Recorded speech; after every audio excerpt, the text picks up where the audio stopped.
It's good to have you here this evening for this important discussion. My name is Lee Presser. I was invited to be the moderator of this, let's call it a meeting or discussion. Oh, yeah, let's right now, everybody take out your cell phones and either turn them off or put them on vibrate, just like at the movie theaters, just like at church. Let's make sure we get those off. I'm told to talk into the mic more closely, which is interesting because I spend my life in front of a mic. I am the host of a television program, Conversation with Lee Presser, which has appeared on Charter Cable for about, now over 12 years. The program's now also been moved up to YouTube. And therefore, I've gotten to be known by some of the folks here and throughout the room. That's why I'm here before you. I have no special knowledge of Common Core, only those things that I've heard at meetings similar to this here. Please let people come in and make some room for them. So without further ado, I'm going to read a little bit about what's going on tonight. If you will bear with me, there are pages. Let's get this. All right. Tonight, we're here to talk about Common Core, which are a combination of grade-level education standards or endpoints for grades K through 12 and assessments of student mastery of those standards. Common Core defines what education professionals want our children to know and how they go about learning those things. But Common Core is much more than that. It is a fundamental transformation of education. What concerns many are the new standards. Have parents been asked if this is what they want their children taught? To whom are schools now held accountable? Is it the parents or is it the bureaucracy? Who determines if children are learning? How is learning to be measured? Common Core standards amount to a set of national education standards, but Americans have traditionally viewed national standards with suspicion. We have observed that other countries who have implemented national standards have done so to their detriment. Common Core standards have already been approved by 45 states without much fanfare or press coverage. One could say Common Core standards were brought in under the radar. The process of bringing Common Core standards into Missouri began in 2009. Governor Nixon signed a memorandum of understanding with the National Governors Association stating that Missouri would adopt, then underwrite, Common Core standards. Our panelists will provide more details on this process. What you should know is the process has been ongoing in Missouri for almost 4 years. The genesis of Common Core national standards began in the early 1990s. Its development spans several presidential administrations and has proponents in both the Democrat and Republican parties. Through the years, there has never been a public discussion of what public education should accomplish. Creating the vision has been done in the background. In recent years, Common Core standards has been financed by corporate interests with deep pockets. One wonders if these corporate interests see public education as a money-making opportunity for themselves. There is opposition to Common Core standards by parents, some educators, and members of both the Democrat and the Republican parties. The claim that this issue has been settled by experts and stakeholders does not stand up to scrutiny.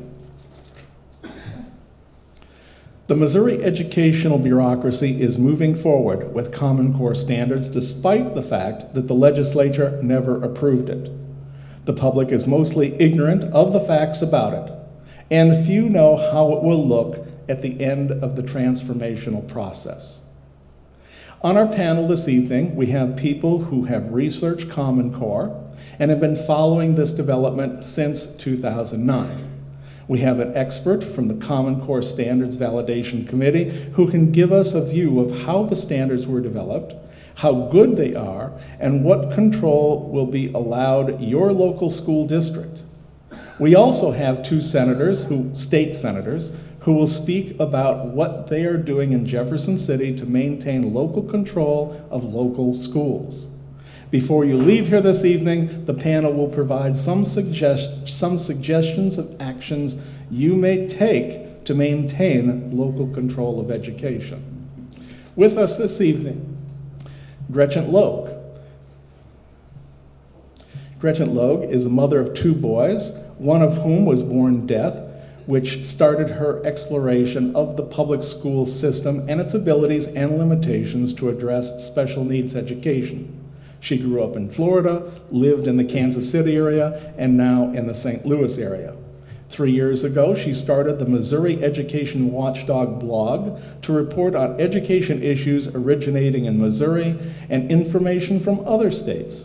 Gretchen has been writing about Common Core issues since 2010. Dr. Sandra Stotsky, this lady right here, is an independent education researcher and consultant. She resides in Brookline, Massachusetts. Dr. Stotsky has taught elementary school, French and German at the high school level, and undergraduate and graduate courses in reading, children's literature, and writing pedagogy.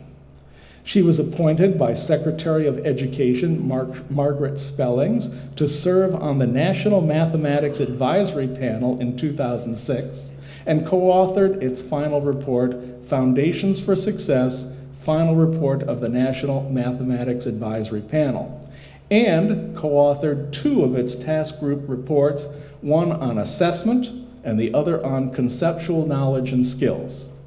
While serving as Senior Associate Commissioner in the Massachusetts Department of Education from 1999 to 2003, she directed complete revisions of the state's pre-K through 12 standards for every major subject. Those revisions have been judged among the best in the country by independent experts. National and international assessments agree as to their academic quality. John Lamping. John Lamping is the state senator from Missouri's 24th Senatorial District. He's a native of St. Louis. Senator Lamping is a graduate of St. Louis University High School and earned his degree in economics from Princeton University. After graduation, he moved to Manhattan and began work as a currency trader. He later obtained an MBA in finance from New York University. Senator Lamping works as a branch manager for a major St. Louis-based security brokerage firm. He has served as a member of the Finance Board and as Parish Council President for St. Adolphus Church and as the treasurer for the Boys Hope, Girls Hope of St. Louis.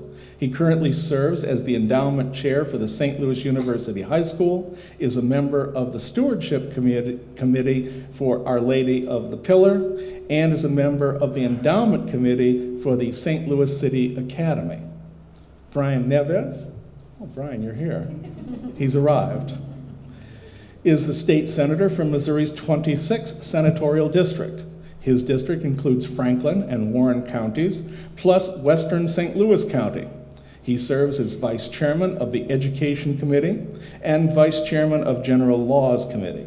He also serves as a member of the Jobs, Economic Development, and Local Government Committee, the Joint Committee on Education, the Joint Committee on Urban Voluntary Transfer Programs, the Advisory Committee on Tobacco Securitization, and the Missouri Humanities Council Trust Fund. Senator Nieves is a graduate of Pacific High School in Franklin County. After graduating, he was proud to become a second-generation serviceman and joined the U.S. Navy. The senator served 10 years as a corpsman. That's not corpsman like some people say. I know, because I used to be in the Navy as well. He also served as a substitute high school teacher. He is a member of the leadership board and ministry team at his church, and is a business speaker concentrating on areas of professional development, leadership, and team building. Ann Gassel is a stay-at-home mother of 2 high school-aged children in West County. She moved to the St. Louis area 9 years ago with her husband, Matt, who grew up in Jennings, Missouri. She has been a co-editor of the Missouri Education Watchdog blog for 2 years and has been following Common Core issues for 3 years. Ann is a co-founder of the Missouri Coalition Against Common Core and a member of Truth in American Education, which opposes Common Core at the national level. And that's our panel this evening.